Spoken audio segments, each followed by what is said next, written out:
Hey, it's Spot again. These are the news for February 18th, 2011. Stibulus Chavez, a 19-year-old woman, is holding a hunger strike outside the British Embassy in Mexico City in the hopes of getting an invitation to Prince William's wedding. Somebody should probably tell her that the royal family is no longer affiliated with the British government.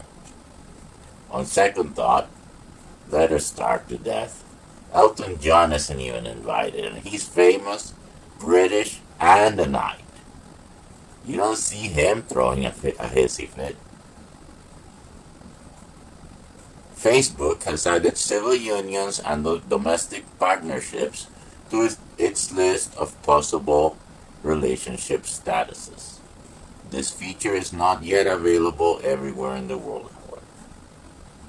Honda is recalling 700,000 city, fit, and freed vehicles because of defective engine parts. In New York, $9 million worth of opium originating from Thailand were confiscated at JFK International Airport.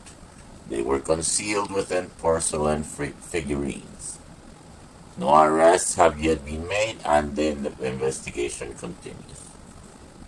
In Wisconsin, as rallies continue to protest against Governor Walker's union-busting efforts, 16 state senators, 14 of them Democrats and 2 of them Republicans, have left the state in order to stall a vote on the budget bill. Cool beans. Egypt has approved a request for 2 Iranian warships bound for Syria to pass through the Suez Canal, much to Israel's chagrin. On a more positive note for Israel, the U.S. has vetoed a UN Security Council resolution that would have declared Israeli settlements in the West Bank illegal.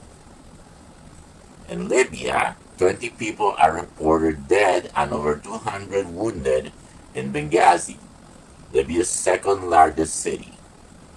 That brings the death toll from anti-Gaddafi protests to 50 since yesterday. This information is not entirely reliable, as reports are slow to trickle out of Egypt due to the current regime's tight control over the media.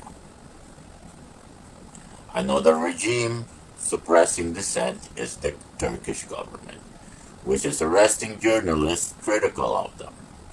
They finally have admitted to arresting 3 more journalists several days ago. This is in addition to 50 other journalists that had been arrested previously. The U.S. is not supportive of this.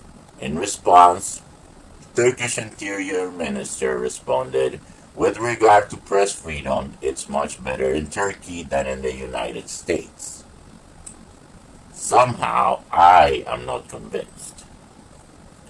In Bahrain, at least 3 more people have been killed in protests today, with several more possible as army troops fired tear gas and guns into crowds of anti-monarchy protesters.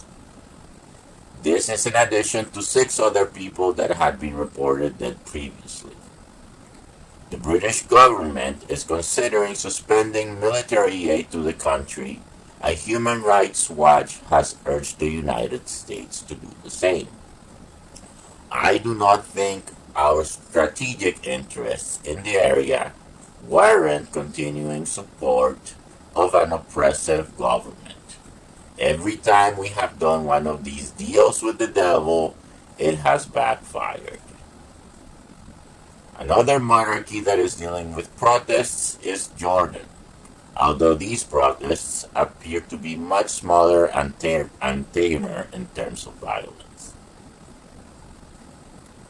About 200 demonstrators turned out in Baghdad against the government, which had no problem with authorizing even a larger number of protesters if necessary.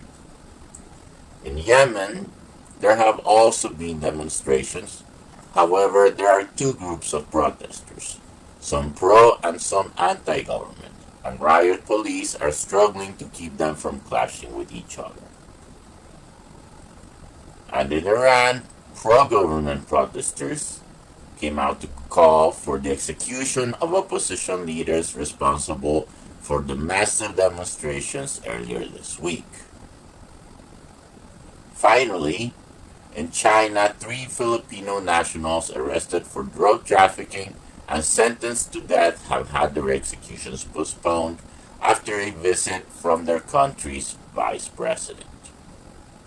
Well, that's my take on the news. Thanks for watching and have a good one.